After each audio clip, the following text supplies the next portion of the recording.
why? Why was this incredible destruction, this awful toll in lives and human misery allowed to happen? What went wrong? What were the causes that triggered off the appalling Holocaust that we describe as the Second World War?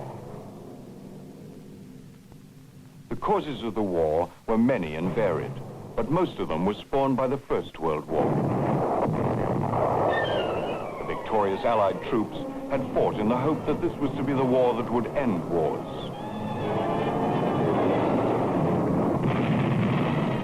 But when it was all over, the statesmen went to discuss the peace treaty at Versailles, armed only with 19th century prejudices.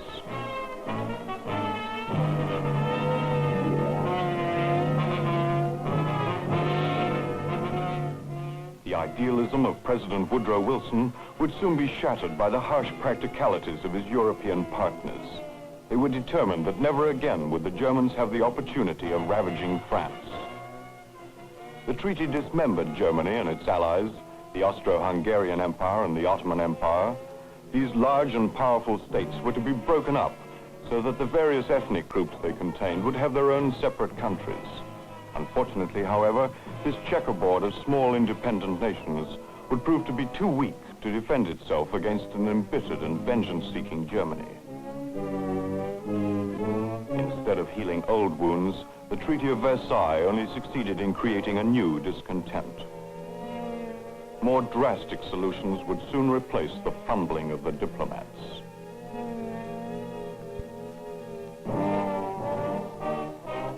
All over Europe, the old order was changing. In war-torn Russia, Tsar Nicholas had been forced to abdicate. His ill-equipped army had faced constant defeat at the hands of the Germans, and now there was wholesale mutiny. They'd had enough of fighting and were going home. But at home, the country was gripped by hunger, and there were food riots.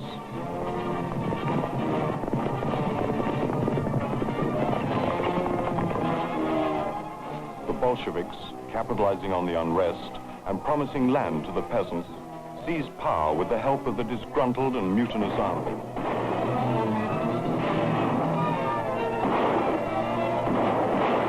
A military dictatorship was established under Nikolai Lenin, and private land and industry would now be owned by the state.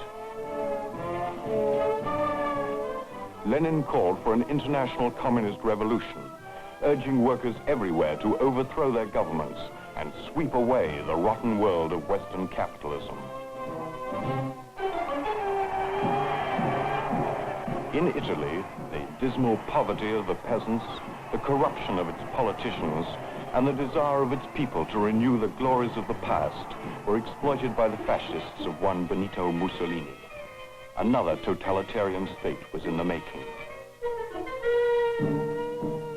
Germany, economically ruined by the huge war reparations demanded by the Allies, was ripe for extremist solutions.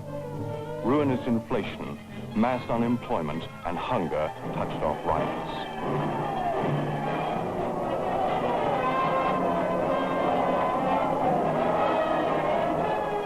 Humiliated by the defeat in war, embittered by the treaty, yet still suffering from delusions of grandeur, the Germans now found an outlet for their shame and anger in an emotionally unstable ex-corporal named Adolf Hitler.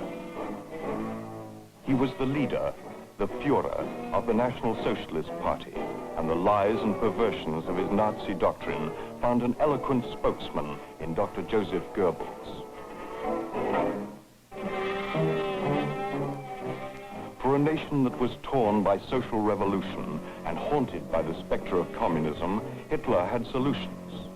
He would unite all Germans everywhere into a strong new Reich. Jews and communists would be outlawed, and the Treaty of Versailles repudiated. All over Europe, democracy was being challenged by the demagogues.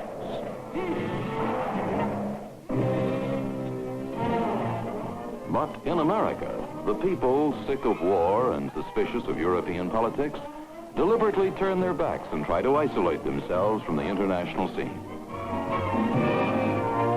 Wilson returns from Versailles to face bitter opposition. Dare we reject this treaty and break the heart of the world, he asks. But his plea is ignored, and the Senate refuses to ratify the treaty which embodies Wilson's dream of a League of Nations. No more European entanglements is the cry, but it strikes a severe blow at the League, an organization whose aim is the preservation of world peace. Disillusioned by the outcome of the war, Americans are more concerned with Babe Ruth's latest triumph than the fate of the League of Nations.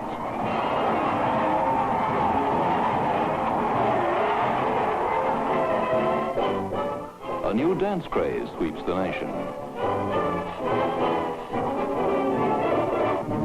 And 4.5 million bigots join the Ku Klux Klan.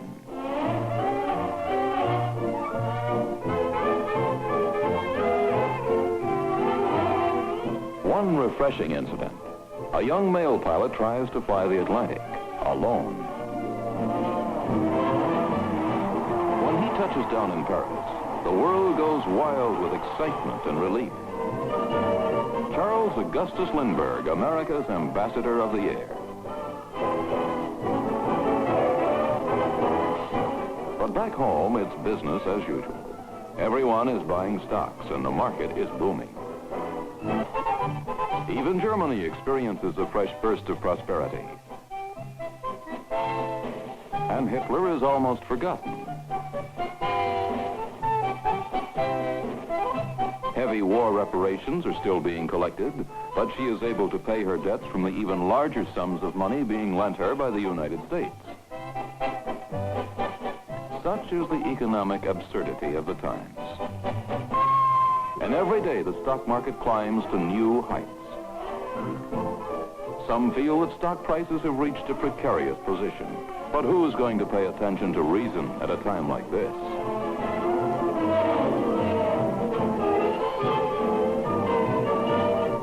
They try to outlaw war by treaties and prohibit liquor by passing a bill.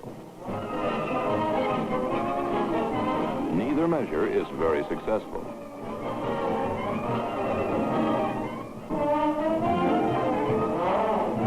And then, it's October of 1929. The financial house of cards collapses, and the overinflated stock market plunges into a Great Depression. A financial panic grips the world. For the majority, it means the interminable line outside factory gates, desperately hoping for a job that rarely comes. It means hunger and the march of the unemployed in the nation's capital. With acute domestic problems, America would now isolate herself more than ever from the international scene. It started in America, but practically overnight an economic blizzard swept the world. In Japan, France, Britain, always the unemployed, the soup kitchens, the grinding poverty, and the despair.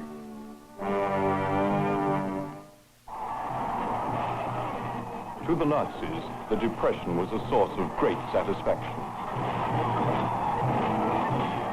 Hitler had built an intricate political organization and a private army of stormtroopers dedicated to violence, terror, and Adolf Hitler.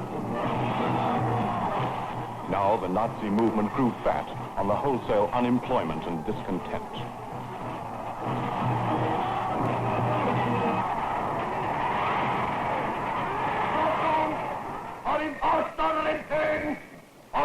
Germany will be revenged, he ranted. A new and greater Reich will rise from the ashes. Every German will have a job and bread. And the hopeless and hungry masses responded.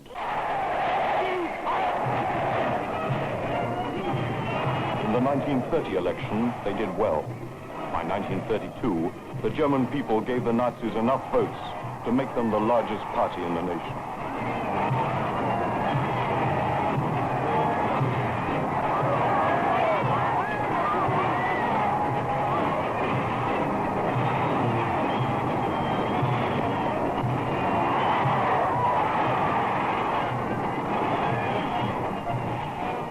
In the evening, the people's willpower more easily succumbs to the dominating force of a stronger will, said Hitler.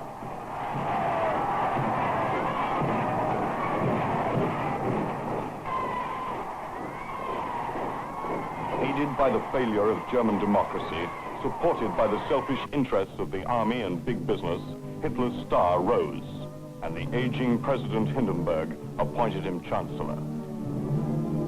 Once in power, Hitler moved quickly and ruthlessly to crush all opposition. Into the far went the books of so-called anti-German writers. He told the newspapers what to print and what to leave out. He persecuted the churches and began his terrible campaign against the Jews.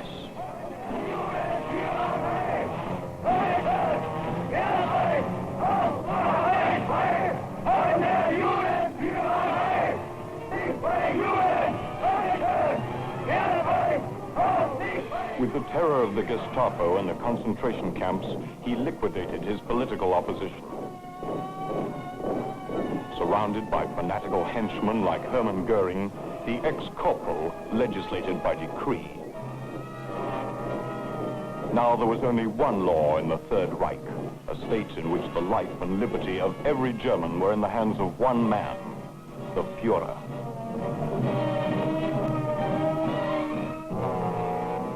Japan's answer to the economic blizzard of the Depression was war.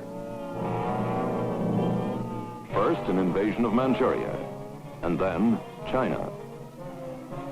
Japan had few natural resources and a rapidly increasing population. She determined to take the raw materials and living space that she wanted by force.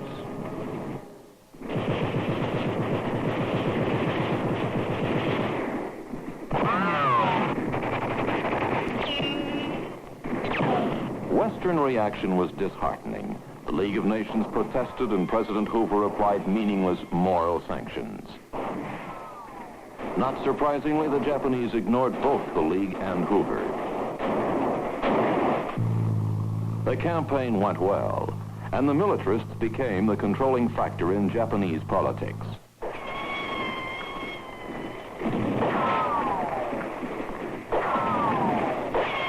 As usual, it was the ordinary people who paid the price.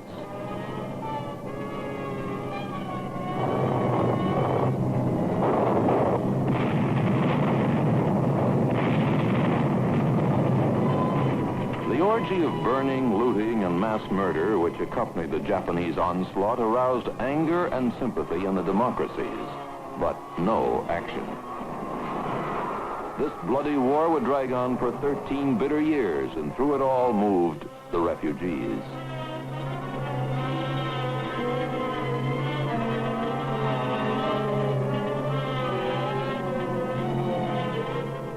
But the very poor and the helpless remained, too frightened, or too helpless even to move.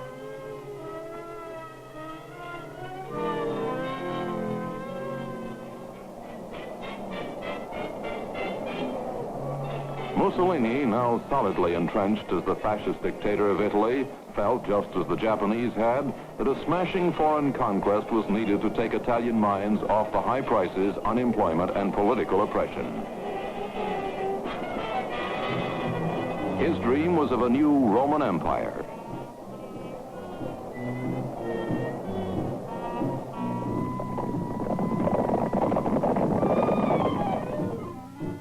Sandwiched between the Italian colonies of Eritrea and Italian Somaliland lay Ethiopia.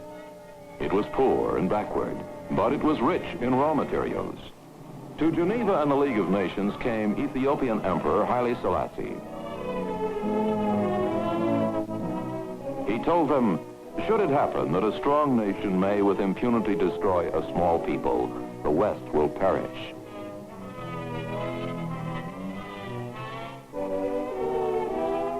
But the Western democracies turned a deaf ear to his appeal. And the Italians invaded from north and south.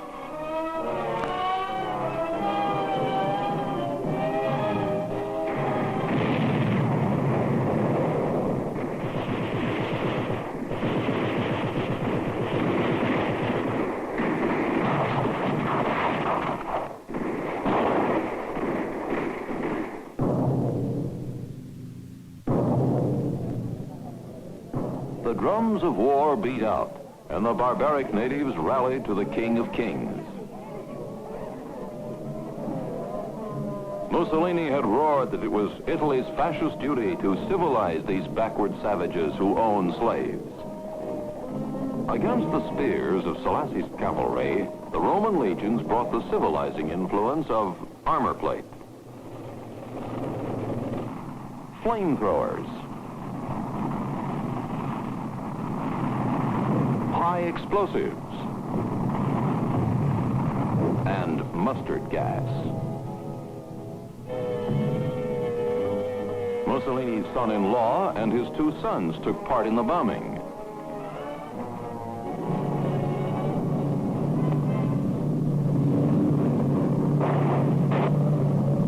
Vittorio wrote, "One group of horsemen gave me the impression of a budding rose unfolding as the bomb fell in their midst and blew them up."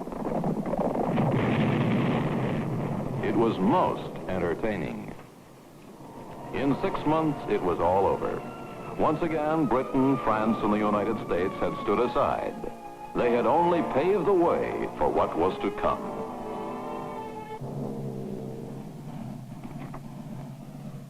Encouraged by Mussolini's Ethiopian adventure, Hitler now turned to his main concern, foreign affairs. His slogan, world power or ruin. Amid the barbaric spectacle of Nuremberg, he moved the masses into an emotional frenzy.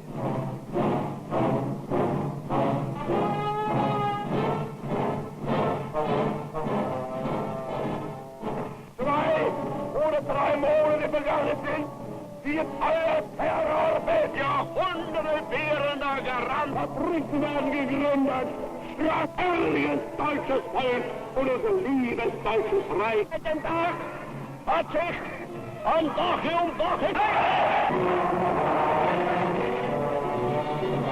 Blatantly ignoring the Versailles Treaty, he ordered military conscription to build up the Wehrmacht. To start with, they only had shovels, but they were well trained, and there was no more unemployment. Heavy industry turned out the implements of war. The industrialists were getting paid off for their support, and the shovels soon turned into rifles. Hitler was ready to make his first move, and the German people looked on approvingly.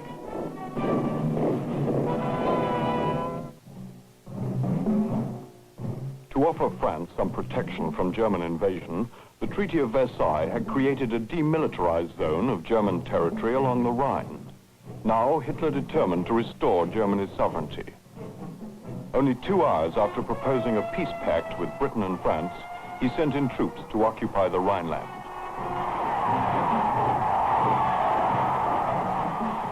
They were greeted with cheers and flowers by the German population. They had orders to withdraw should the French take countermeasures. The French did send some tanks to the border, but that was all. Hitler had gambled and won. Now he could afford to soothe Allied nerves. "We have no territorial demands to make in Europe," he said. "Germany will never break the peace." With that, he proceeded to fortify the Rhineland.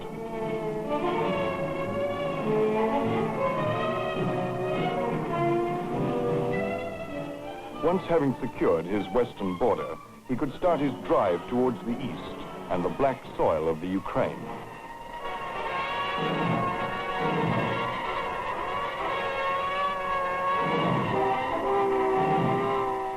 Munitions plants worked night and day, and the whole nation paid tribute to the god of war.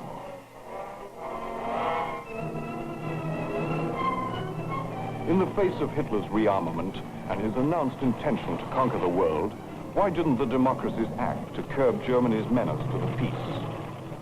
Unfortunately, it was this very desire for peace which more than anything stayed their hands. They were sick of war, and still plagued by economic depression and unemployment, they were unwilling to face the enormous cost of rearming. A new war was the last thing they wanted. They had another fear. Lloyd George had said, "Germany is the bulwark against communism in Europe. If her defense breaks down, Europe will follow. Do not let us be in a hurry to condemn Germany." And so the dictators prospered and made friends with each other.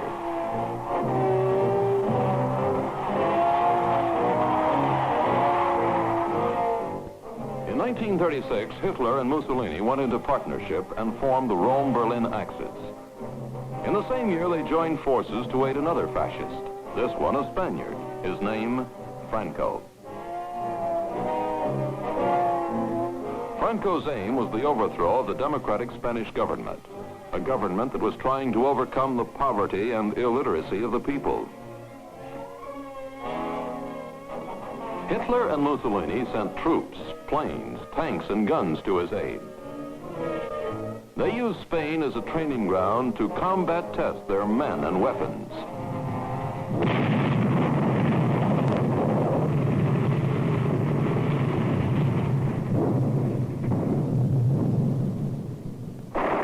This savage civil war was to drag on for 2.5 murderous years.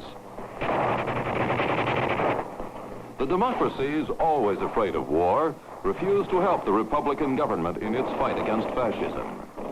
But where they failed, the communists stepped in and sent arms. Soon, Spain became the battleground of two imperialisms. Faced with fascist brutality from without and communist treachery and terrorism from within, the Democratic Republicans lost to both.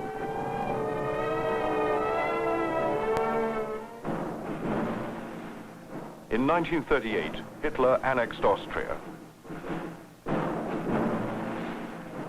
The German columns moved unhindered on Vienna.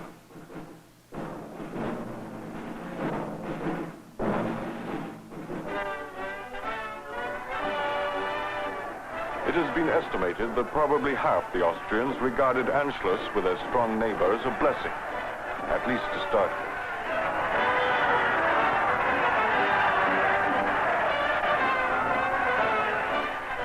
Welcomed by enthusiastic crowds, the Führer returned to his homeland. He had left Vienna as a vagabond. He returned a conquering hero, the leader of his people.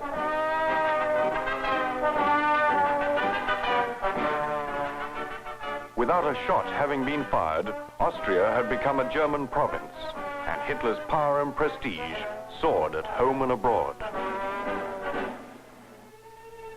Now that he had Austria, Hitler's next victim, Czechoslovakia, was hemmed in on three sides. Over 3 million Germans populated a region of Czechoslovakia known as the Sudetenland. They were to provide the Führer with an excuse for his next act of aggression. The Nazi Party rallied at Nuremberg, and Hitler demanded Sudeten self-determination, which in effect meant its occupation by the Third Reich. British Prime Minister Neville Chamberlain flew to Germany, and Hitler told him, "This is the last territorial demand I have to make in Europe." To start with, Britain, France, and Russia had stood firm, but faced with Hitler's warlike threats, the British and French now backed down. At Munich, without bothering to consult the Russians, or even the Czechs, whose country they were carving up, both Britain and France agreed to the Führer's terms. Deserted by their own allies, the Czechs were forced to acquiesce. Hitler and his cronies could afford to look pleased.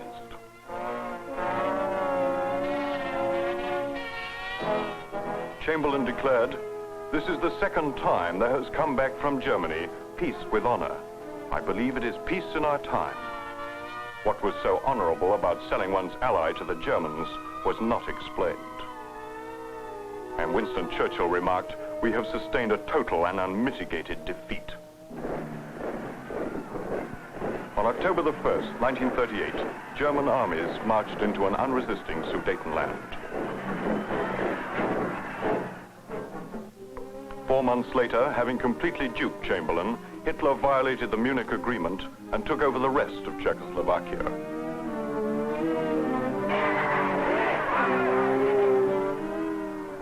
Sold out by its allies, one of the strongest states in Europe was no more.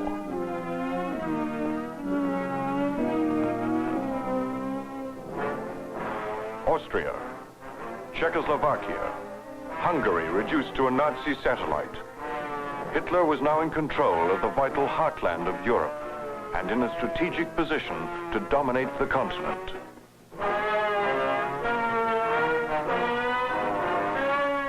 Russian offers to help stem the tide of German aggression having been ignored, the Soviets lost patience with the Allies and decided to protect themselves for as long as possible. Accordingly, in August 1939, they signed a cynical non-aggression pact with Germany. One of the provisos, that Russia would not interfere with a German invasion of Poland. Stalin's price for remaining neutral, Eastern Poland. Hitler was now free to act, and Poland's doom was sealed.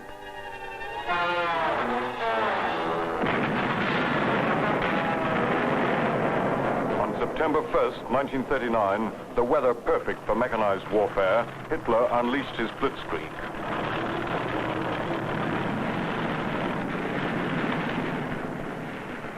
Our strength is in our quickness and in our brutality, he screamed. Be hard, be without mercy.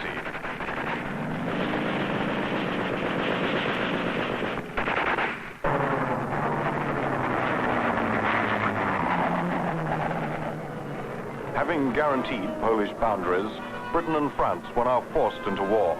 They would soon pay heavily for their past mistakes, their fears, and their selfishness.